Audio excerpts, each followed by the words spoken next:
Hey gang, Coach Dave here. This clip is going to be about individual decision making and taking responsibility.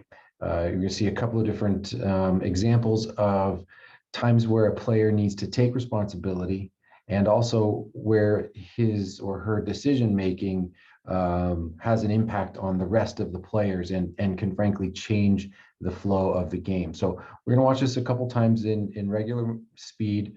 Watch this player particularly, and then over here we'll see somebody towards the end. We'll watch this a couple of times. This is the red team. Here we go. Plays it back to his right back. Kind of battles through, gets the ball, head up, cuts inside, cuts back, loses the ball. Great pass into the middle, and a shot. Let's watch it again. Okay, the ball's here, drops. Okay, just watch it develop, see how he recovers. What's he do next? What are his decisions that are going through his head? What are the decisions the white team makes here? What are the decisions that he makes right now? Okay, last time. Think about this as you're watching. What decisions did he make? Does he take responsibility for his decisions? What does he do about it? Cuts inside. Now he lost it. Now what? What's he doing? Now what's the striker doing? Okay. So let's pause. Let's walk through this a little bit. When I talk about what decisions are making and taking responsibility for those decisions, here's what I mean. Let's go slow motion. And all right, so red loses the ball here. Outside player drops the ball. Stop. First good decision. Where's his head? He knows this ball's coming to him. He does a quick check over his shoulder. Really good.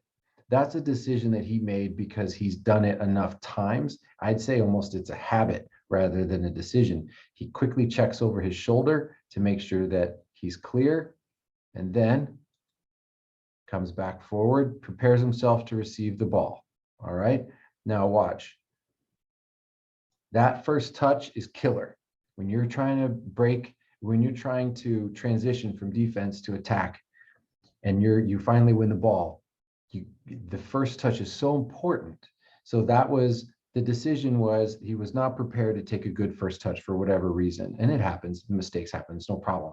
What's important here is the responsibility he takes after he makes that mistake. Watch. He goes in hard. His bad touch invites pressure from two opposing players. They want to win this ball. They see the opportunity.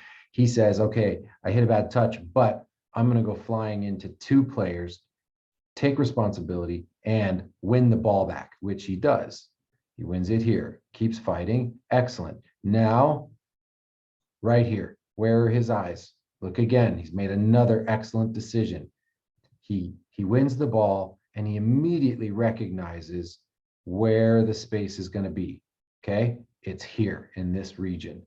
He gets his head up. He decides. Very, very good. Takes responsibility on the dribble. He's going to bring the ball out. Now he starts to dribble. He cuts into that space away from defenders. Really intelligent. Now, this is where it breaks down for him. He makes a decision.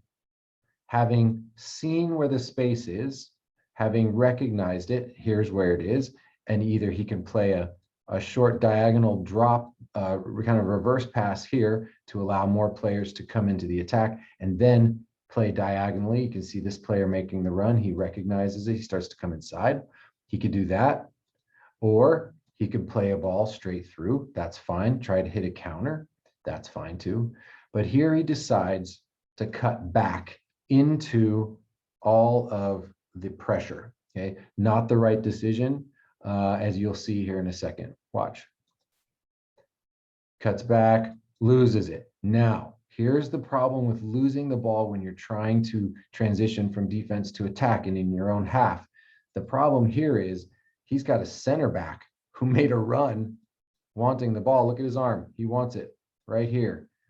Center back is out of position. Look. Look at all that space between the two remaining defenders.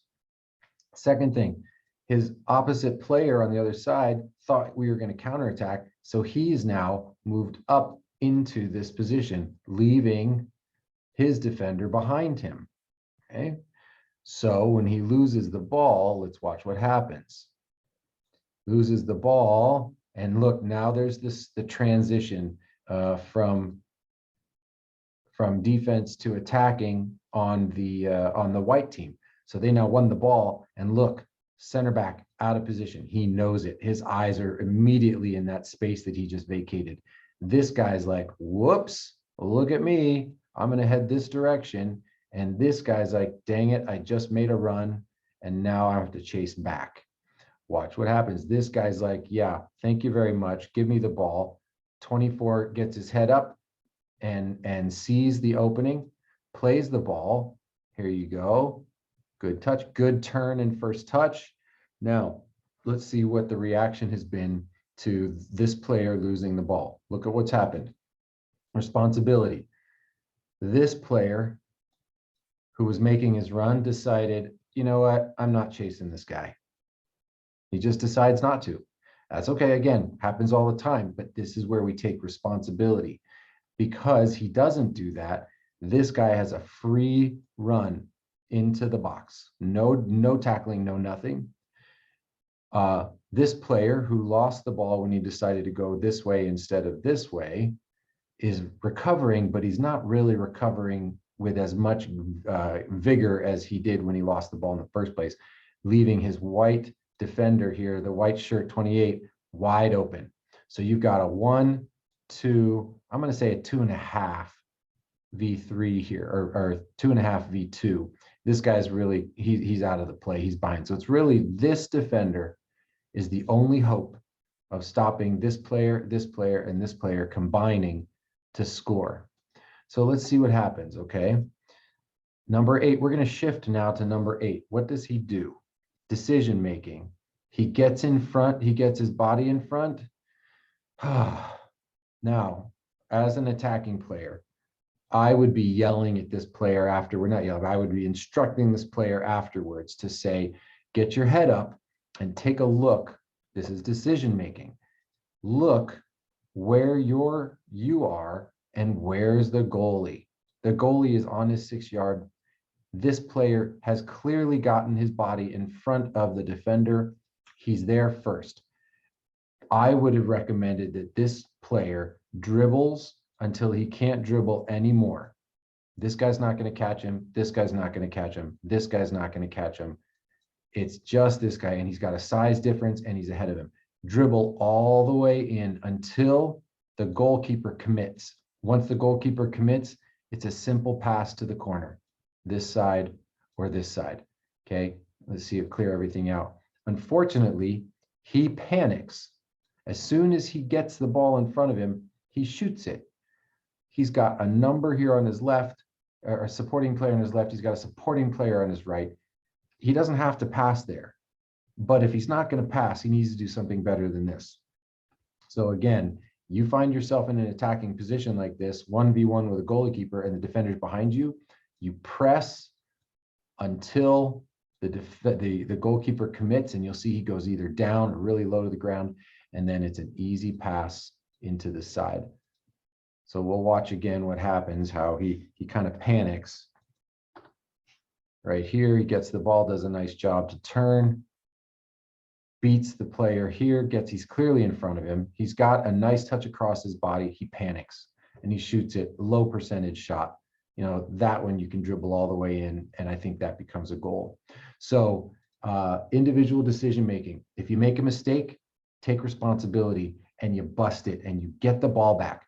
Then recognize what your next decision needs to be and make your decision and take responsibility. If you go back here to this player right here, he's decided because he just ran forward, he's not running back again. It works out here, but look at the gap between them. It just keeps going and going. So I would say take responsibility. If you get tired at this age, get a sub. Don't wander, don't walk on the field when you're recovering in a dangerous position like this. All right, gang, thanks.